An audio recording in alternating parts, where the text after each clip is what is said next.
I have a question for Terry. Yeah. Do you like does it bother you about your foster care? Because I had a when I was 26 or 27, I adopted a girl who was in my group home, and she was in foster care her whole life. Her mom died at 10, and she wrote a book about it. And I have several copies. I would love to send you one, or you could buy it if you didn't want me to send it to you.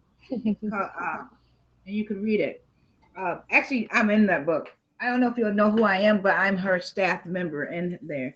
But like, she lives her life. Both of her parents died, and she's from Vegas. She moved back to Vegas. She's like 30 now.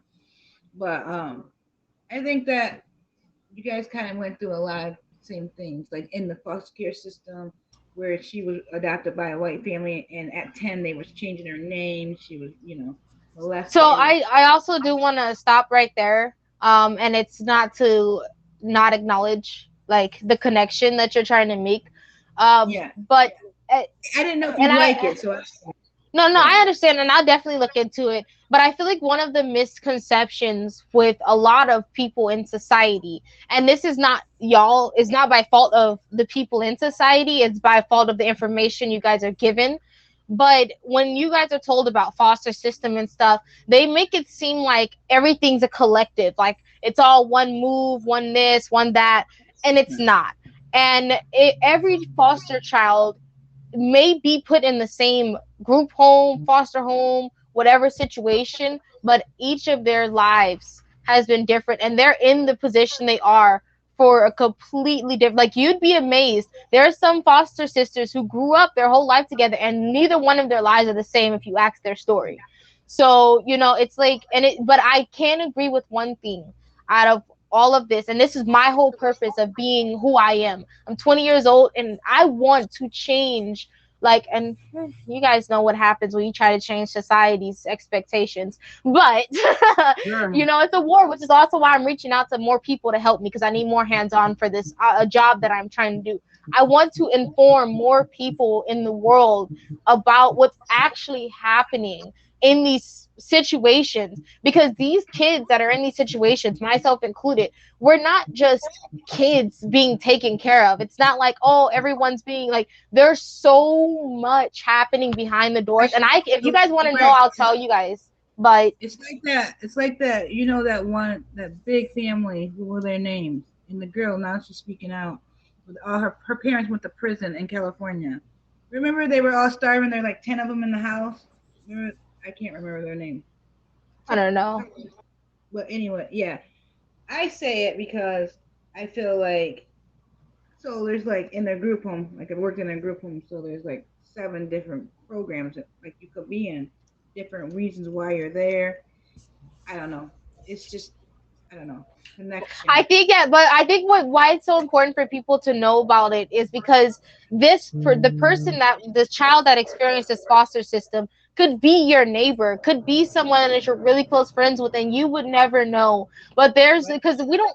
It's not but every foster child is open and an open book like I am to expressing the Yeah. stuff that I've experienced in There, my life. you Some know how people experience it and they live their entire life I without it, I and want to say they no one will ever know. I want to say this. So I think this is a very important topic because I've learned a lot just from you guys having this conversation.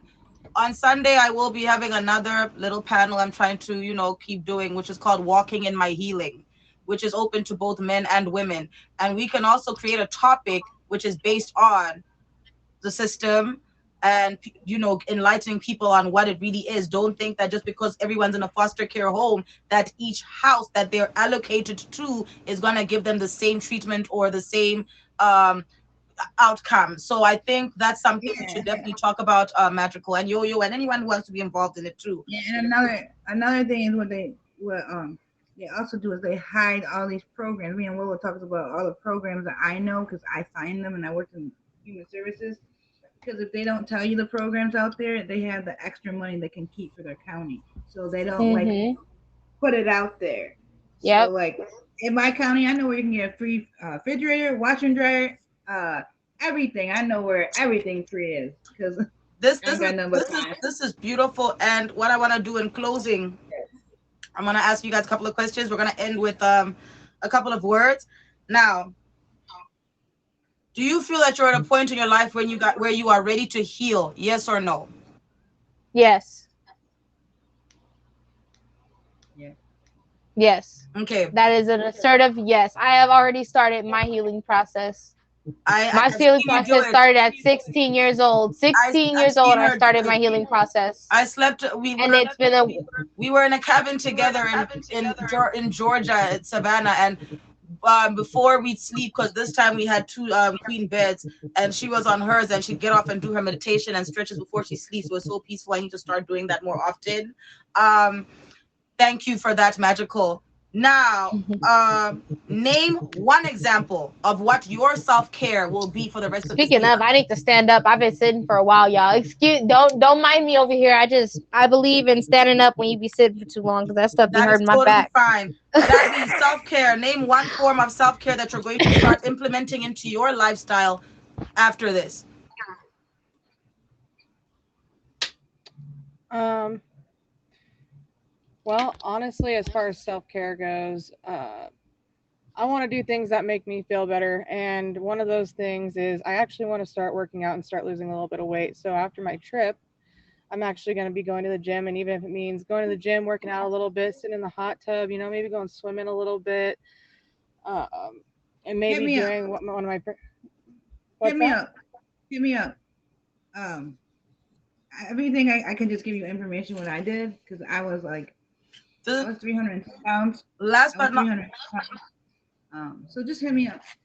I'll come to definitely your fave Of each city. other. course, Everyone in the boxes fave each other. Comments as well. I will Everyone here save you fave each guys. other because the fact It's that even really a mental connection with yourself. I feel because you know how many yes, times I lost.